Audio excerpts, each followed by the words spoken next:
Hello students, welcome to MOS classes. आज हम 8th class science NCERT के chapter number 7 conservation of plants and animals के questions and answers को discuss करेंगे।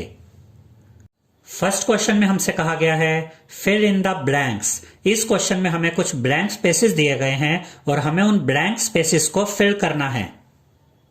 ए part में हमसे कहा गया है A place where animals are protected in their natural habitat is called dash। इसका ये मतलब है स्टूडेंट्स कि वो जगह जहां पर एनिमल्स अपने नेचुरल हैबिटेट में यानी कि फेवरेबल कंडीशंस में प्रोटेक्टेड रहते हैं उस जगह को क्या कहते हैं। याद रखिएगा स्टूडेंट्स कि वो जगह जहां पर एनिमल्स अपने नेचुरल हैबिटेट में यानी कि फेवरेबल कंडीशंस में प्रोटेक्टेड रहते हैं उस जगह को वाइल्ड लाइफ सेंचुरी कहते हैं। तो इसका सही आंसर है वाइल्ड लाइफ सेंचुरी। तो यहां पर आप लिखेंगे wildlife sanctuary. B part में हमसे कहा गया है species found only in a particular area is known as dash. इसका यह मतलब है स्टूडेंट्स कि ऐसी स्पीशीज जो किसी पर्टिकुलर एरिया में ही पाई जाती है, कहीं और नेचुरली नहीं पाई जाती, ऐसी स्पीशीज को क्या कहते हैं। याद रखिएगा स्टूडेंट्स कि ऐसी स्पीशीज जो किसी पर्टिकुलर एरिया में ही पाई जाती है, कहीं और नेचुरली नहीं पाई जाती, ऐसी स्पीशीज को एंडेमिक स्पीशीज कहते हैं। तो इसका सही आंसर है एंडेमिक स्पीशीज। तो यहां पर आप लिखेंगे एंडेमिक स्पीशीज। सी पार्ट में हमसे कहा गया है migratory birds fly to far away places because of dash changes. इसका यह मतलब है स्टूडेंट्स कि माइग्रेटरी बर्ड्स कौन से चेंजेस की वजह से कुछ समय के लिए दूसरी जगहों पर चले जाते हैं। याद रखिएगा स्टूडेंट्स कि माइग्रेटरी बर्ड्स क्लाइमेटिक चेंजेस की वजह से कुछ समय के लिए दूसरी जगहों पर चले जाते हैं। तो इसका सही आंसर है क्लाइमेटिक। तो यहां पर आप लिखेंगे क्लाइमेटिक। सेकंड क्वेश्चन में हमसे कहा गया है डिफरेंशिएट बिटवीन द फॉलोइंग, और ए पार्ट में हमें दिया गया है wildlife sanctuary and biosphere reserve. यानी कि हमें वाइल्ड लाइफ सेंचुरी और बायोस्फीयर रिजर्व में डिफरेंस बताने हैं। वाइल्ड लाइफ सेंचुरी का पहला पॉइंट है wildlife sanctuary is a protected area of land which provides protection and suitable living conditions to wild animals. इसका यह मतलब है स्टूडेंट्स कि वाइल्ड लाइफ सेंचुरी वो प्रोटेक्टेड एरिया ऑफ लैंड होता है, यानी कि वो जगह होती है जो वाइल्ड एनिमल्स को प्रोटेक्शन प्रोवाइड करता है और वाइल्ड एनिमल्स को सुटेबल लिविंग कंडीशंस भी प्रोवाइड करता है। बायोस्फीयर रिजर्व का पहला पॉइंट है biosphere reserves are the areas meant for conservation of biodiversity. इसका यह मतलब है स्टूडेंट्स कि बायोस्फीयर रिजर्व्स वो एरिया होते हैं जो बायोडायवर्सिटी को बनाए रखने में मदद करते हैं। बायोडायवर्सिटी का मतलब होता है किसी जगह पर अलग अलग वैरायटी के लिविंग ऑर्गेनिजम्स का पाया जाना। यानी कि बायोस्फीयर रिजर्व्स में अलग अलग वैरायटी के एनिमल्स, बर्ड्स, प्लांट्स और माइक्रो ऑर्गेनिजम्स पाए जाते हैं। वाइल्ड लाइफ सेंचुरी का सेकंड पॉइंट है A wildlife sanctuary is spread over comparatively smaller area of land। इसका यह मतलब है स्टूडेंट्स कि wildlife century biosphere reserve के कंपैरिजन में कम एरिया में फैला होता है। यानी कि वाइल्ड लाइफ सेंचुरी का एरिया कम होता है। बायोस्फीयर रिजर्व का सेकंड पॉइंट है A biosphere reserve is spread over a very large area of land। इसका यह मतलब है स्टूडेंट्स कि बायोस्फीयर रिजर्व का एरिया बहुत ज्यादा होता है, ये बहुत बड़े एरिया में फैला होता है। वाइल्ड लाइफ सेंचुरी का थर्ड पॉइंट है local people do not form an integral part of a wild life sanctuary. इसका यह मतलब है स्टूडेंट्स कि वो लोग जो वाइल्ड लाइफ सेंचुरी के आसपास रहते हैं वो लोग वाइल्ड लाइफ सेंचुरी का इंटीग्रल पार्ट नहीं होते हैं। यानी कि उन लोगों को वाइल्ड लाइफ सेंचुरी में किसी भी तरह की एक्टिविटीज की परमिशन नहीं होती है। बायोस्फीयर रिजर्व का थर्ड पॉइंट है local people form an integral part of a biosphere reserve. इसका ये मतलब है स्टूडेंट्स कि वो लोग जो बायोस्फीयर रिजर्व के आसपास रहते हैं वो लोग बायोस्फीयर रिजर्व का इंटीग्रल पार्ट होते हैं, यानी कि उन लोगों को बायोस्फीयर रिजर्व में कुछ एक्टिविटीज की परमिशन होती है। बी पार्ट में हमें जू एंड वाइल्ड लाइफ सेंचुरी में डिफरेंसेस बताने हैं। तो जू का फर्स्ट पॉइंट है, in a zoo the wild animals and birds are kept in the cage. इसका यह मतलब है स्टूडेंट्स कि जू में वाइल्ड एनिमल्स एंड बर्ड्स को केजेस में रखा जाता है, यानी कि पिंजरों में रखा जाता है। वाइल्ड लाइफ सेंचुरी का फर्स्ट पॉइंट है, इन wildlife century the wild animals and birds live in their natural habitat in the forest. इसका यह मतलब है स्टूडेंट्स कि वाइल्ड लाइफ सेंचुरी में वाइल्ड एनिमल्स एंड बर्ड्स अपने नेचुरल हैबिटेट में रहते हैं, यानी कि फेवरेबल कंडीशंस में रहते हैं। जू का सेकंड पॉइंट है, wild animals and birds are not comfortable living in a zoo. इसका यह मतलब है स्टूडेंट्स कि वाइल्ड एनिमल्स एंड बर्ड्स जू में कंफर्टेबल नहीं होते हैं, क्योंकि जू में वाइल्ड एनिमल्स एंड बर्ड्स को जंगल जैसा वातावरण नहीं मिलता है। वाइल्ड लाइफ सेंचुरी का सेकंड पॉइंट है, wild animals and birds are very comfortable living in wildlife sanctuary. इसका यह मतलब है स्टूडेंट्स कि wild animals and birds wildlife sanctuary में कंफर्टेबल होते हैं, क्योंकि वाइल्ड एनिमल्स एंड बर्ड्स को वाइल्ड लाइफ सेंचुरी में जंगल का वातावरण मिलता है। जू का थर्ड पॉइंट है, in a zoo animals are supplied prepared food. इसका यह मतलब है स्टूडेंट्स कि जू में एनिमल्स को खाने के लिए कुछ नहीं करना पड़ता है, उन्हें बना बनाया खाना दिया जाता है। वाइल्ड लाइफ सेंचुरी का थर्ड पॉइंट है, इन wildlife century animals gate their food themselves. इसका यह मतलब है स्टूडेंट्स कि वाइल्ड लाइफ सेंचुरी में एनिमल्स को अपना खाना खुद हासिल करना पड़ता है। सी पार्ट में हमें एंडेंजर्ड एंड एक्सटिंक्ट स्पीशीज के बीच में डिफरेंसेस बताने हैं।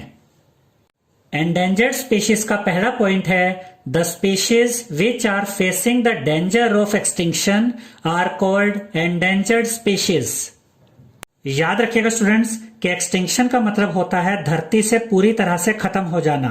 तो ऐसी स्पीशीज जिनकी संख्या कम रह गई है और जिनके ऊपर धरती से पूरी तरह से खत्म हो जाने का खतरा है, ऐसी स्पीशीज को एंडेंजर्ड स्पीशीज कहते हैं। एक्सटिंक्ट स्पीशीज का पहला पॉइंट है, they are the species which have already vanished from the earth. इसका यह मतलब है स्टूडेंट्स कि ऐसी स्पीशीज जो ऑलरेडी धरती से गायब हो चुकी है, खत्म हो चुकी है, ऐसी स्पीशीज को एक्सटिंक्ट स्पीशीज कहते हैं। अब हम एंडेंजर्ड स्पीशीज के एग्जांपल्स देखेंगे, tiger, snow leopard, desert cat. अब हम एक्सटिंक्ट स्पीशीज के एग्जांपल्स देखेंगे, dinosaur, Caspian tiger, Irish deer. D part में हमें फ्लोरा एंड फोना के बीच में डिफरेंसेस बताने हैं। फ्लोरा का पहला पॉइंट है, flora are the plants found in a particular region. इसका यह मतलब है स्टूडेंट्स कि किसी पर्टिकुलर रीजन में पाए जाने वाले प्लांट्स, यानी कि किसी पर्टिकुलर एरिया में पाए जाने वाले प्लांट्स उस रीजन के फ्लोरा होते हैं, यानी कि प्लांट्स को ही फ्लोरा कहते हैं। फोना का पहला पॉइंट है, fauna are the animals found in a particular region. इसका यह मतलब है स्टूडेंट्स कि किसी पर्टिकुलर रीजन में पाए जाने वाले एनिमल्स, यानी कि किसी पर्टिकुलर एरिया में पाए जाने वाले एनिमल्स उस रीजन के फोना होते हैं, यानी कि एनिमल्स को ही फोना कहते हैं। अब हम पचमढ़ी बायोस्फीयर रिजर्व में पाए जाने वाले प्लांट्स, यानी कि पचमढ़ी बायोस्फीयर रिजर्व में पाए जाने वाले फ्लोरा के एग्जाम्पल्स देखेंगे। Sal, teak, mango, jamun, silver ferns, arjun etcetera are the flora of Pachmarhi biosphere reserve. इसका यह मतलब है स्टूडेंट्स कि sal, teak, mango, jamun, silver ferns, arjun ये सभी पचमढ़ी बायोस्फीयर रिजर्व में पाए जाने वाले प्लांट्स हैं, फ्लोरा हैं। अब हम पचमढ़ी बायोस्फीयर रिजर्व में पाए जाने वाले फोना यानी कि एनिमल्स के एग्जांपल्स देखेंगे। Chinkara, blue bull, barking deer, chital, leopard, wild dog, wolf etcetera are the fauna of Pachmarhi biosphere reserve. इसका ये मतलब है स्टूडेंट्स कि chinkara, blue bull, barking deer, chital, leopard, wild dog, wolf ये सभी पचमरी बायोस्फीयर रिजर्व के एनिमल्स हैं, फोना हैं। थर्ड क्वेश्चन में हमसे कहा गया है discuss the effects of deforestation on the following. और ए पार्ट में हमें दिया गया है वाइल्ड एनिमल्स। इसका यह मतलब है स्टूडेंट्स कि हमें यह बताना है कि डिफॉरेस्टेशन का वाइल्ड एनिमल्स पर क्या इफेक्ट पड़ता है, क्या प्रभाव पड़ता है। यानी कि अगर हम जंगलों को काटते हैं तो जंगलों के कटने से वाइल्ड एनिमल्स पर क्या प्रभाव पड़ता है। तो इसका आंसर है when forests are cut the natural habitat of the animals is destroyed. इसका यह मतलब है स्टूडेंट्स कि अगर हम फॉरेस्ट को काटते हैं यानी कि अगर हम जंगलों को काटते हैं तो एनिमल्स की नेचुरल हैबिटेट खत्म हो जाती है। यानी कि एनिमल्स के रहने के लिए जो नेचुरल जगह है वो नेचुरल जगह खत्म हो जाती है। Without the natural habitat the animals are left with no place to live and reproduce. इसका यह मतलब है स्टूडेंट्स कि जब हम फॉरेस्ट को काट देते हैं, जब हम जंगलों को काट देते हैं तो एनिमल्स के पास ना तो रहने के लिए कोई जगह बचती है और ना वो रिप्रोड्यूस कर पाते हैं। This makes animal species endangered and even causes their extinction. और इसकी वजह से एनिमल्स की स्पीशीज एंडेंजर्ड हो जाती है यानी कि उनकी संख्या बहुत कम हो जाती है और उन पर धरती से खत्म होने का खतरा भी आ जाता है। और बहुत सी स्पीशीज तो एक्सटिंक्ट हो जाती है यानी कि धरती से पूरी तरह से खत्म हो जाती हैं। बी पार्ट में हमें यह बताना है स्टूडेंट्स कि डिफॉरेस्टेशन का एनवायरनमेंट पर क्या प्रभाव पड़ता है। Deforestation results in global warming यानी कि डिफॉरेस्टेशन की वजह से ग्लोबल वार्मिंग होती है, अर्थ के एटमॉस्फेयर का टेम्परेचर बढ़ता है।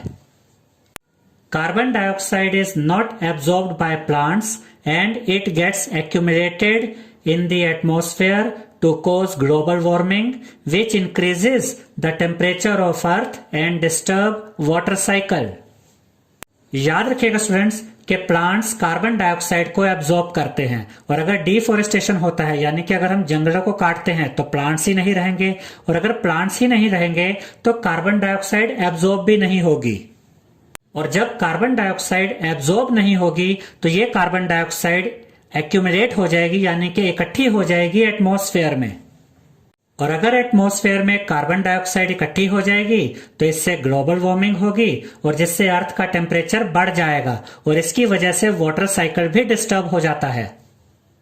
वाटर साइकिल के डिस्टर्ब होने का यह मतलब होता है कि कभी बेमौसम बारिश हो जाती है, कभी जरूरत से ज्यादा बारिश हो जाती है तो कभी बारिश बहुत कम होती है। और वाटर साइकिल अगर डिस्टर्ब होता है तो यह हमारे लिए अच्छा नहीं होता है।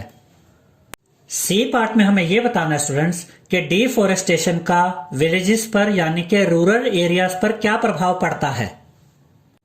The villagers depend on forests. इसका यह मतलब है स्टूडेंट्स कि जो विलेजर्स होते हैं, जो गांव वाले होते हैं, वो अपनी बहुत सी चीजों के लिए फॉरेस्ट पर डिपेंड होते हैं यानी कि जंगलों पर डिपेंड होते हैं। They are closely related to forests. इसका यह मतलब है स्टूडेंट्स कि विलेजर्स यानी कि गांव वाले फॉरेस्ट से रिलेटेड होते हैं यानी कि जंगलों से जुड़े होते हैं। Due to deforestation various wild animals run to nearby villages and cause danger to them. इसका यह मतलब है स्टूडेंट्स कि जब जंगलों को काटा जाता है तो बहुत से वाइल्ड एनिमल्स आसपास के गांव में चले जाते हैं जिससे कि गांव वालों की जिंदगी को खतरा हो जाता है। Villagers will not get fruits, fuel and wood due to deforestation। इसका यह मतलब है स्टूडेंट्स कि अगर जंगलों को काटा जाता है तो गांव वालों को जंगल से मिलने वाले फ्रूट्स, फ्यूल और वुड यानी कि लकड़ी नहीं मिल पाएंगे। Deforestation may also lead to floods and droughts. इसका यह मतलब है स्टूडेंट्स कि डिफॉरेस्टेशन की वजह से गांव में बाढ़ भी आ सकती है और सूखा पड़ने का भी खतरा हो सकता है। डी पार्ट में हमें यह बताना स्टूडेंट्स कि डिफॉरेस्टेशन का सिटीज पर यानी कि अर्बन एरियाज पर क्या प्रभाव पड़ता है। याद रखिएगा स्टूडेंट्स कि भले ही सिटीज यानी कि शहर जंगलों से दूर होते हैं, लेकिन अगर जंगलों को काटा जाता है तो उसका बुरा प्रभाव शहरों पर भी पड़ता है। Deforestation can increase the risk of many natural calamities in cities such as floods and droughts. इसका यह मतलब है स्टूडेंट्स कि डिफॉरेस्टेशन की वजह से शहरों में भी कई प्रकार की नेचुरल कैलेमिटीज हो सकती है, यानी कि प्राकृतिक आपदाएं हो सकती हैं, जैसे कि फ्लड्स एंड ड्राउट्स। यानी कि डिफॉरेस्टेशन की वजह से शहरों में बाढ़ आने का और सूखा पड़ने का खतरा बढ़ जाता है। ई पार्ट में हमें यह बताना स्टूडेंट्स कि डिफॉरेस्टेशन का अर्थ पर क्या प्रभाव पड़ता है। Deforestation affects the earth badly, यानी कि डिफॉरेस्टेशन का अर्थ पर बहुत बुरा प्रभाव पड़ता है। The fertile land of earth is converted into deserts and its temperature rises. इसका यह मतलब है स्टूडेंट्स कि डिफॉरेस्टेशन की वजह से अर्थ की जो फर्टाइल लैंड होती है, जो उपजाऊ जमीन होती है, वो डेजर्ट में कन्वर्ट हो जाती है। और डिफॉरेस्टेशन की वजह से अर्थ का टेम्परेचर भी बढ़ जाता है। It changes it's climate and environment. इसका यह मतलब है स्टूडेंट्स कि डिफॉरेस्टेशन की वजह से यानी कि जंगलों को काटने की वजह से अर्थ का क्लाइमेट भी बदल जाता है और अर्थ का एनवायरनमेंट भी बदल जाता है, यानी कि वातावरण भी बदल जाता है। और अर्थ के क्लाइमेट का बदलना और अर्थ के एनवायरनमेंट का बदलना हमारे लिए अच्छा नहीं होता है। एफ पार्ट में हमें यह बताना स्टूडेंट्स कि डिफॉरेस्टेशन का नेक्स्ट जनरेशन पे यानी कि आने वाली जनरेशन पर क्या प्रभाव पड़ेगा। The next generation will not be able to see many beautiful and useful animals and plants. इसका यह मतलब है स्टूडेंट्स कि अगर जंगल ही नहीं रहेंगे तो आने वाली जनरेशन को बहुत से beautiful and useful animals and plants देखने को ही नहीं मिलेंगे। They will not get a clean and cool environment. इसका यह मतलब है स्टूडेंट्स कि जंगल एनवायरनमेंट को क्लीन रखते हैं और कूल रखते हैं, और अगर जंगल ही नहीं रहेंगे तो आने वाली जनरेशन को क्लीन एंड कूल एनवायरनमेंट नहीं मिलेगा। They will have to breathe poisonous gases and may have to face droughts and floods. याद रखिएगा स्टूडेंट्स कि जंगल हवा को साफ रखते हैं, और अगर जंगल नहीं होंगे तो हवा में पॉइजनियस गैसेस ज्यादा हो जाएंगी, और जब आने वाली जनरेशन सांस लेगी तो उनके अंदर पॉइजनियस गैसेस जाएंगी। और डिफॉरेस्टेशन की वजह से आने वाली जनरेशन को ड्राउट्स और फ्लड्स का भी खतरा होगा, यानी कि उनके सामने सूखे का खतरा भी होगा और बाढ़ का खतरा भी होगा। फोर्थ क्वेश्चन में हमसे कहा गया है व्हाट विल हैपन इफ, और ए पार्ट में हमें दिया गया है we go on cutting trees. यानी कि हमें यह बताना स्टूडेंट्स कि अगर हम लगातार पेड़ों को काटते रहेंगे तो क्या होगा। तो इसका आंसर है it will result in global warming, यानी कि अगर हम पेड़ों को काटते रहेंगे तो इससे ग्लोबल वार्मिंग होगी, यानी कि अर्थ का टेम्परेचर बढ़ता जाएगा। Floods and droughts will become more frequent, यानी कि अगर हम पेड़ों को काटते रहेंगे तो इसकी वजह से बाढ़ का आना और सूखे का पड़ना बहुत ज्यादा हो जाएगा। मोर फ्रीक्वेंट का मतलब होता है बार बार होना, यानी कि बाढ़ आने का खतरा भी बार बार होगा और ड्राउट आने का खतरा भी बार बार होगा। There will be less rainfall, यानी कि अगर हम पेड़ों को काटते रहेंगे तो इससे बारिश में भी कमी आएगी। There will be more soil erosion, इसका यह मतलब है स्टूडेंट्स कि अगर हम पेड़ों को काटते रहेंगे तो इससे सोइल इरोजन भी ज्यादा होगा। याद रखिएगा स्टूडेंट्स कि पेड़ों की वजह से जो मिट्टी होती है वो एक जगह पर रुकी रहती है, क्योंकि पेड़ों की जो रूट्स होती हैं वो सोइल को, मिट्टी को होल्ड करके रखती है, पकड़ के रखती हैं। और अगर पेड़ नहीं होंगे तो सोइल यानी कि मिट्टी अपनी जगह पर रुकी नहीं रहेगी, और अगर तेज हवाएं आएंगी या तेज बारिश होगी या बाढ़ आएगी तो मिट्टी अपनी जगह से हट जाएगी, और सोइल का अपनी जगह से हट जाना सोइल इरोजन कहलाता है, और सोइल इरोजन होना अच्छी बात नहीं होती है। There will be no habitat for animals, इसका ये मतलब है स्टूडेंट्स कि अगर हम पेड़ों को काटते जाएंगे तो एनिमल्स के पास रहने के लिए जगह नहीं बचेगी और ये एनिमल्स के लिए अच्छा नहीं होता है। बी पार्ट में हमें यह बताना है स्टूडेंट्स कि अगर एनिमल्स का हैबिटेट डिस्टर्ब हो जाए तो इससे क्या होगा। हैबिटेट का मतलब होता है रहने की जगह और एनिमल्स के लिए हैबिटेट होता है जंगल यानी कि फॉरेस्ट। तो इसे हम ऐसे भी कह सकते हैं कि अगर हम जंगलों को काट दें तो इससे एनिमल्स पर क्या प्रभाव पड़ेगा। The habitat provides food, shelter and protection to the animals. इसका यह मतलब है स्टूडेंट्स कि जो हैबिटेट होता है वो एनिमल्स को फूड, शेल्टर और प्रोटेक्शन प्रोवाइड करता है। और एनिमल्स के लिए हैबिटेट होता है जंगल यानी कि फॉरेस्ट। तो जो फॉरेस्ट होता है वो एनिमल्स को फूड, शेल्टर और प्रोटेक्शन प्रोवाइड करता है। If the habitat is disturbed, then the animals become unprotected and may decrease in numbers and become endangered. इसका ये मतलब है स्टूडेंट्स कि अगर एनिमल्स का हैबिटेट डिस्टर्ब हो जाता है यानी कि अगर हम जंगलों को काट देते हैं तो इससे एनिमल्स अनप्रोटेक्टेड हो जाते हैं, असुरक्षित हो जाते हैं और इसकी वजह से एनिमल्स की संख्या में भी कमी आएगी और वो एंडेंजर्ड हो जाएंगे यानी कि एनिमल्स की संख्या इतनी कम हो जाएगी कि उनके ऊपर इस धरती से खत्म होने का खतरा आ जाएगा।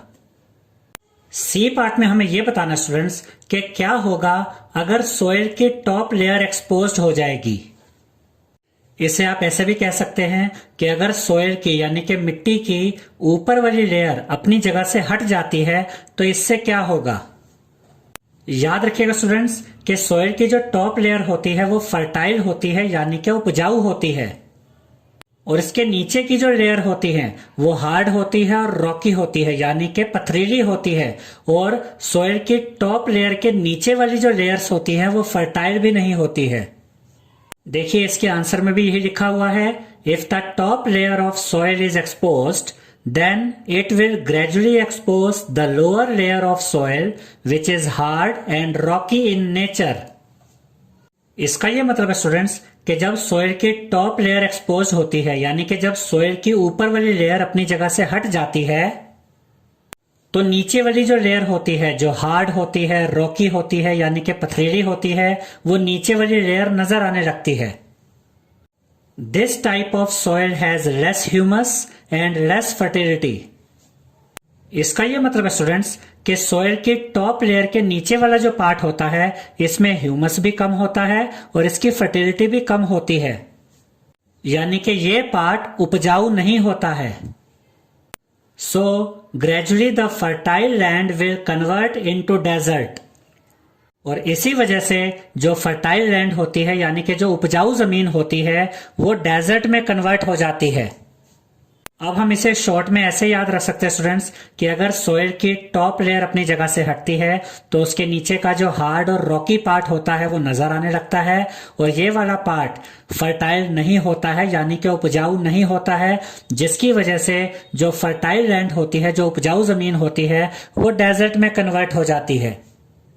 फिफ्थ क्वेश्चन में हमसे कहा गया है आंसर इन ब्रीफ। हमें यहां पर जो क्वेश्चंस दिए गए स्टूडेंट्स हमें शॉर्ट में उनके आंसर देने हैं। ए पार्ट में हमसे कहा गया है why should we conserve biodiversity. इसका यह मतलब है स्टूडेंट्स कि हमें बायोडायवर्सिटी को क्यों बचाना चाहिए। Biodiversity refers to a variety of living organisms found in a specific area. इसका यह मतलब है स्टूडेंट्स कि किसी स्पेसिफिक एरिया में पाए जाने वाले अलग अलग वैरायटी के लिविंग ऑर्गेनिजम्स को उस जगह की बायोडायवर्सिटी कहा जाता है। बायोडायवर्सिटी में अलग अलग वैरायटी के एनिमल्स, प्लांट्स, बर्ड्स और माइक्रो ऑर्गेनिजम्स आते हैं। For survival all plants and animals depend on each other. इसका यह मतलब है स्टूडेंट्स कि जिंदा रहने के लिए सभी प्लांट्स और सभी एनिमल्स एक दूसरे पर डिपेंड करते हैं यानी कि एक दूसरे पर निर्भर होते हैं। If one of them is affected other will affect automatically. और अगर बायोडायवर्सिटी में किसी एक लिविंग ऑर्गेनिज्म पर बुरा प्रभाव पड़ता है तो इसका असर बाकी सभी लिविंग ऑर्गेनिज्म पर भी पड़ता है। Therefore, we need to protect them to maintain the balance in nature. इसीलिए हमें बायोडायवर्सिटी को बचाने की जरूरत है और इसीलिए हमें बायोडायवर्सिटी में सभी लिविंग ऑर्गेनिजम्स को प्रोटेक्ट करने की जरूरत है ताकि नेचर के बैलेंस को मेंटेन किया जा सके। बी पार्ट में हमसे कहा गया है protected forests are also not completely safe for wild animals, why? इसका ये मतलब है स्टूडेंट्स कि जो प्रोटेक्टेड फॉरेस्ट होते हैं वो भी वाइल्ड एनिमल्स के लिए पूरी तरह से सेफ नहीं होते और हमें ये बताना है कि ऐसा क्यों होता है। Protected forests are also not completely safe for wild animals because people who live near to forests use resources from forests to fulfil their own needs. इसका यह मतलब है स्टूडेंट्स कि प्रोटेक्टेड फॉरेस्ट्स वाइल्ड एनिमल्स के लिए पूरी तरह से सेफ नहीं होते हैं क्योंकि जंगलों के आसपास जो लोग रहते हैं वो अपनी जरूरतों को पूरा करने के लिए फॉरेस्ट के रिसोर्सेज का यूज करते हैं, जंगलों के रिसोर्सेज का यूज करते हैं और इससे जंगल में रहने वाले वाइल्ड एनिमल्स के जीवन के लिए खतरा पैदा हो जाता है। Some people even engage with illegal hunting of animals and use their skin or other products in order for earn money. इसका यह मतलब है स्टूडेंट्स कि कुछ लोग एनिमल्स की इलीगल हंटिंग करते हैं यानी कि एनिमल्स का गैर कानूनी शिकार करते हैं और एनिमल्स के स्किन और दूसरे प्रोडक्ट्स का यूज पैसा कमाने के लिए करते हैं। सी पार्ट में हमसे कहा गया है some tribals depend on the jungle, how? इसका यह मतलब है स्टूडेंट्स कि ट्राइबल्स जंगल पे डिपेंड क्यों होते हैं। याद रखिएगा स्टूडेंट्स कि ट्राइबल्स का मतलब होता है आदिवासी लोग जो जंगलों में रहते हैं। Some tribals depend on the jungle for their food, clothes, shelter, wood, medicines and other requirements. इसका यह मतलब है स्टूडेंट्स कि ट्राइबल्स अपने खाने के लिए, कपड़ों के लिए, रहने के लिए, लकड़ी के लिए, दवाइयों के लिए और अपनी दूसरी जरूरतों के लिए जंगल पे डिपेंड होते हैं, जंगल पर निर्भर होते हैं और ये सब चीजें ट्राइबल्स को जंगल से मिलती हैं। डी पार्ट में हमसे कहा गया है what are the causes and consequences of deforestation? इसका यह मतलब है स्टूडेंट्स कि हमें यह बताना है कि डिफॉरेस्टेशन के कॉजेज क्या हैं और डिफॉरेस्टेशन के कॉन्सिक्वेंसेस क्या हैं, यानी कि फॉरेस्ट को क्यों काटा जाता है और फॉरेस्ट को काटने के रिजल्ट क्या होते हैं।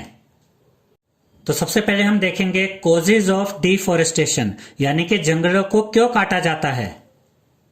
Forests are cleared for cultivation यानी कि फॉरेस्ट को कल्टीवेशन के लिए क्लियर किया जाता है यानी कि खेती के लिए काटा जाता है। Forests are cut to use wood for furniture. इसका यह मतलब है स्टूडेंट्स कि फर्नीचर बनाने के लिए लकड़ी की जरूरत होती है और लकड़ी के लिए फॉरेस्ट को काटा जाता है। Forests are cut to use wood as fuel. इसका यह मतलब है स्टूडेंट्स कि जंगलों को इसलिए भी काटा जाता है कि जंगलों से जो लकड़ी मिलती है उस लकड़ी को एज अ फ्यूल यूज किया जाता है। अब हम देखेंगे कॉन्सिक्वेंसेज ऑफ डिफॉरेस्टेशन यानी कि जंगलों को काटने के रिजल्ट क्या होते हैं। Deforestation results in global warming यानी कि डिफॉरेस्टेशन की वजह से ग्लोबल वार्मिंग होती है। Deforestation disturbs the balance in nature. इसका यह मतलब है स्टूडेंट्स कि जंगलों को काटने से नेचर का बैलेंस बिगड़ जाता है। Deforestation decreases the rainfall and fertility of soil. इसका यह मतलब है स्टूडेंट्स कि जंगलों को काटने से रेनफॉल में भी कमी आती है यानी कि बारिशों में भी कमी आती है और सॉइल की फर्टिलिटी भी कम होती है यानी कि मिट्टी की उपजाऊ शक्ति भी कम होती है। ई पार्ट में हमसे कहा गया है what is red data book यानी कि रेड डाटा बुक क्या होती है। तो इसका आंसर है red data book is the source book which keeps a record of all the endangered animals and plants. इसका यह मतलब है स्टूडेंट्स कि रेड डाटा बुक वो बुक होती है जिसमें सभी एंडेंजर्ड एनिमल्स और सभी एंडेंजर्ड प्लांट्स का रिकॉर्ड रखा जाता है, यानी कि रेड डाटा बुक में उन सभी एनिमल्स और प्लांट्स का रिकॉर्ड रखा जाता है जिनकी संख्या बहुत कम रह गई है और जिनके ऊपर धरती से खत्म होने का खतरा है। एफ पार्ट में हमसे कहा गया है what do you understand by the term migration. याद रखिएगा स्टूडेंट्स कि ऐसे पक्षी जो बहुत ठंडी जगहों पर रहते हैं, जब विंटर सीजन आता है तो ये पक्षी उन जगहों पर चले जाते हैं जहां पर ठंड कम होती है, और जब विंटर सीजन खत्म हो जाता है तो ये पक्षी वापस उसी जगह पर चले जाते हैं जहां से ये आए होते हैं। इसी प्रोसेस को माइग्रेशन कहा जाता है। अब देखिए आंसर में भी यही लिखा हुआ है, migration is the process of moving from one place to another place because of some unfavourable climatic conditions. इसका ये मतलब है स्टूडेंट्स कि अनफेवरेबल क्लाइमेटिक कंडीशंस की वजह से एक जगह से दूसरी जगह मूव करना माइग्रेशन कहलाता है। 6th क्वेश्चन में हमसे कहा गया है, in order to meet the ever increasing demand in factories and for shelter, trees are being continuously cut। इसका यह मतलब है स्टूडेंट्स कि फैक्ट्रीज में लकड़ी की डिमांड लगातार बढ़ने से और घरों में फर्नीचर के लिए लकड़ी की डिमांड लगातार बढ़ने से पेड़ों को काटा जाता है। Is it justified to cut trees for such projects? तो क्या फैक्ट्रीज के लिए, फर्नीचर के लिए और दूसरी जरूरतों को पूरा करने के लिए पेड़ों को लगातार काटते रहना सही है? Discuss and prepare a brief report. इसका यह मतलब है स्टूडेंट्स कि अपनी जरूरतों के लिए पेड़ों को काटना सही होता है या नहीं, हमें इस पर एक रिपोर्ट तैयार करनी है। तो इसका आंसर है no, it is not justified to cut the trees to meet the ever increasing demand in factories and for shelter। इसका यह मतलब है स्टूडेंट्स कि फैक्ट्रीज की डिमांड्स को पूरा करने के लिए और घरों की डिमांड्स को पूरा करने के लिए पेड़ों को काटना सही नहीं होता है। Forests are the home for many organisms such as wild animals।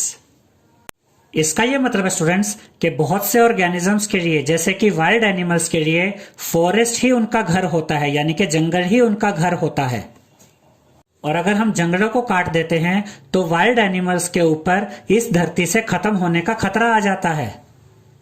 Forests provide us a good quality of air.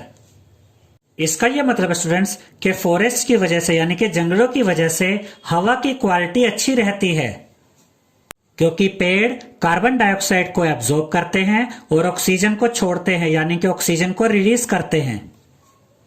Forests prevent the excess heating of the atmosphere. इसका यह मतलब है स्टूडेंट्स कि फॉरेस्ट की वजह से, यानी कि जंगलों की वजह से एटमॉस्फेयर का टेम्परेचर नॉर्मल बना रहता है, यानी कि फॉरेस्ट की वजह से एटमॉस्फेयर का टेम्परेचर ज्यादा नहीं बढ़ता है। Trees help to increase the fertility of the soil। इसका यह मतलब है स्टूडेंट्स कि पेड़ सोयल की फर्टिलिटी को बढ़ाते हैं, यानी कि पेड़ों की वजह से मिट्टी की जो उपजाऊ शक्ति होती है वो बढ़ती है। If we continue to cut trees, it will result in global warming, soil erosion, floods, droughts, etc।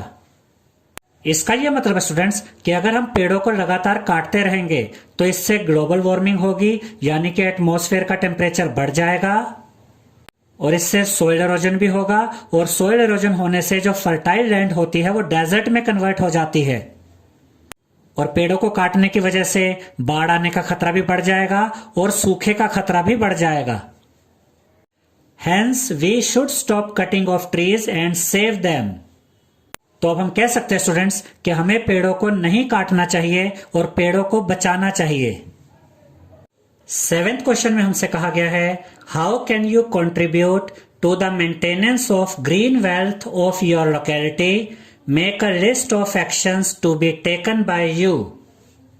इसका यह मतलब है स्टूडेंट्स कि जहां पर आप रहते हैं, अगर आपको उस लोकेलिटी में, उस इलाके में हरियाली को बनाए रखना है तो उसके लिए आप क्या क्या करेंगे। We can contribute to the maintenance of green wealth of our locality by the following methods। अब हम देखेंगे स्टूडेंट्स कि कौन कौन से मेथड से हम अपनी लोकेलिटी की हरियाली को बनाए रख सकते हैं। We can grow new plants in our locality। इसका यह मतलब है स्टूडेंट्स कि अपनी लोकेलिटी में हरियाली को बनाए रखने के लिए हमें नए प्लांट्स लगाने चाहिए। Water them regularly and care of them. और जो प्लांट्स हम लगाते हैं हमें उन्हें रेगुलरली पानी देना चाहिए और उनकी केयर करनी चाहिए। The existing plants should be properly nourished. और जो प्लांट्स ऑलरेडी लगे हुए हैं उन प्लांट्स को प्रॉपरली नरिश करना चाहिए। यानी कि जो प्लांट्स ऑलरेडी लगे हुए हैं हमें यह ध्यान रखना चाहिए कि उन प्लांट्स को न्यूट्रिशन मिलता रहे। Inform people about the importance of growing trees and encourage them to plant more trees। यानी कि हमें लोगों को प्लांट्स की इंपॉर्टेंस के बारे में बताना चाहिए और उन्हें और ज्यादा प्लांट्स लगाने के लिए एनकरेज करना चाहिए, प्रोत्साहित करना चाहिए। 8th क्वेश्चन में हमसे कहा गया है explain how deforestation leads to reduced rainfall. यानी कि हमें यह बताना है स्टूडेंट्स कि डिफॉरेस्टेशन की वजह से रेनफॉल में कमी क्यों आती है। आप इसे ऐसे भी कह सकते हैं कि जंगलों को काटने से बारिशों में कमी क्यों आती है। याद रखिएगा स्टूडेंट्स कि प्लांट्स में ट्रांसपिरेशन प्रोसेस होता है। ट्रांसपिरेशन प्रोसेस का यह मतलब होता है कि प्लांट्स में जो वाटर होता है वो प्लांट्स की लीव्स से इवेपोरेट हो जाता है, यानी कि गैसियस फॉर्म में चेंज हो जाता है। और जब प्लांट्स का वाटर लीव्स के थ्रू इवेपोरेट होता है और गैसियस फॉर्म में चेंज हो जाता है तो इससे क्लाउड बनते हैं, यानी कि बादल बनते हैं। और फिर इन्हीं क्लाउड से रेनफॉल होती है, बारिश होती है। और अगर हम पेड़ों को काट देते हैं, जंगलों को काट देते हैं तो प्लांट्स में से जो वाटर का इवेपोरेशन होता है, यानी प्लांट से जो वाटर गैसियस फॉर्म में चेंज होता है उसमें कमी आएगी, जिसकी वजह से क्लाउड्स भी कम बनेंगे और रेनफॉल भी कम होगी। अब देखिए स्टूडेंट्स, इस आंसर में भी यही लिखा हुआ है the main reason behind the rainfall is transpiration, evaporation of water from leaves and cloud formation. ये हम आपको ऑलरेडी समझा चुके हैं स्टूडेंट्स कि रेनफॉल तब होती है जब क्लाउड बनते हैं, और क्लाउड तब बनते हैं जब प्लांट्स में ट्रांसपिरेशन प्रोसेस होता है, यानी प्लांट्स में जो वाटर होता है वो लीव्स के थ्रू इवेपोरेट होता है, गैसियस फॉर्म में चेंज हो जाता है, जिससे क्लाउड्स बनते हैं। When the forest trees are cut down, water evaporation and cloud formation also decreases and leads to reduced rainfall। इसका ये मतलब है स्टूडेंट्स कि जब पेड़ों को काटा जाता है, जंगलों को काटा जाता है तो इससे वाटर इवेपोरेशन में कमी आती है और क्लाउड्स भी कम बनते हैं, जिसकी वजह से रेनफॉल में भी कमी आती है। 10th क्वेश्चन में हमसे कहा गया है Why should paper be saved? इसका यह मतलब है स्टूडेंट्स कि हमें पेपर को सेव क्यों करना चाहिए, पेपर की बचत क्यों करनी चाहिए। Prepare a list of ways by which you can save paper. इसका यह मतलब है स्टूडेंट्स कि हमें वो तरीके बताने हैं जिससे हम पेपर को सेव कर सकते हैं, पेपर की बचत कर सकते हैं। तो पहले तो हम ये समझेंगे स्टूडेंट्स कि हमें पेपर को सेव क्यों करना चाहिए। Paper is made from would by cutting trees. इसका यह मतलब है स्टूडेंट्स कि पेपर लकड़ी से बनता है और लकड़ी के लिए पेड़ों को काटा जाता है, यानी कि पेपर बनाने के लिए पेड़ों को काटा जाता है। We have to save trees in order to increase the amount of oxygen. इसका यह मतलब है स्टूडेंट्स कि हमें पेड़ों को बचाना चाहिए जिससे कि एटमॉस्फेयर में ऑक्सीजन की मात्रा बढ़ सके। और अगर हम पेड़ों को लगातार काटते हैं तो इससे एटमॉस्फेयर में ऑक्सीजन की क्वांटिटी कम हो जाती है और कार्बन डाइऑक्साइड की क्वांटिटी बढ़ जाती है, जो हमारे लिए अच्छा नहीं होता है। That is why paper should be saved. इसलिए हमें पेपर को सेव करना चाहिए, पेपर की बचत करनी चाहिए। List of ways by which we can save paper. अब हम वो तरीके देखेंगे जिससे हम पेपर को सेव कर सकते हैं। वी शुड रिसाइकल पेपर, यानी कि हमें पेपर को रिसाइकल करना चाहिए। पेपर को रिसाइकल करने का यह मतलब होता है स्टूडेंट्स कि पुराने पेपर को ही नया बना दिया जाता है और फिर उस पेपर को दोबारा से यूज किया जाता है, यानी कि नए पेपर के लिए हमें पेड़ों को काटना नहीं पड़ता, पुराने पेपर से ही नया पेपर बना लिया जाता है। इसी को पेपर का रिसाइकल करना कहते हैं। पेपर को सेव करने का दूसरा मेथड है use both sides of a paper for writing, यानी कि हमें पेपर की दोनों साइड्स का यूज करना चाहिए। Inform people about the importance of paper. इसका यह मतलब है स्टूडेंट्स कि हमें लोगों को पेपर की इंपॉर्टेंस के बारे में इन्फॉर्म करना चाहिए। पेपर को सेव करने का 4th मेथड है use old notebooks for rough work. इसका यह मतलब है स्टूडेंट्स कि पेपर को सेव करने के लिए हमें पुरानी नोटबुक्स को रफ वर्क के लिए यूज करना चाहिए। 11th क्वेश्चन में हमसे कहा गया है complete the word puzzle. Down में फर्स्ट नंबर पे है species on the verge of extinction. इसका यह मतलब है स्टूडेंट्स कि ऐसी स्पीशीज जिनकी संख्या बहुत कम रह गई है और जो खत्म होने की कगार पर हैं, ऐसी स्पीशीज को हम क्या कहते हैं। याद रखिएगा स्टूडेंट्स कि ऐसी स्पीशीज जो खत्म होने की कगार पर होती हैं, ऐसी स्पीशीज को एंडेंजर्ड स्पीशीज कहते हैं। तो फर्स्ट नंबर पे आप ऊपर से नीचे लिखेंगे एंडेंजर्ड। डाउन में सेकंड नंबर पे हमें कहा गया है a book carrying information about endangered species, यानी कि ऐसी बुक जिसमें एंडेंजर्ड स्पीशीज की इंफॉर्मेशन होती है, ऐसी बुक को हम क्या कहते हैं। याद रखिएगा स्टूडेंट्स कि ऐसी बुक जिसमें एंडेंजर्ड स्पीशीज की इंफॉर्मेशन होती है, ऐसी बुक को रेड डाटा बुक कहते हैं। तो सेकंड नंबर पर आप ऊपर से नीचे लिखेंगे रेड डाटा बुक।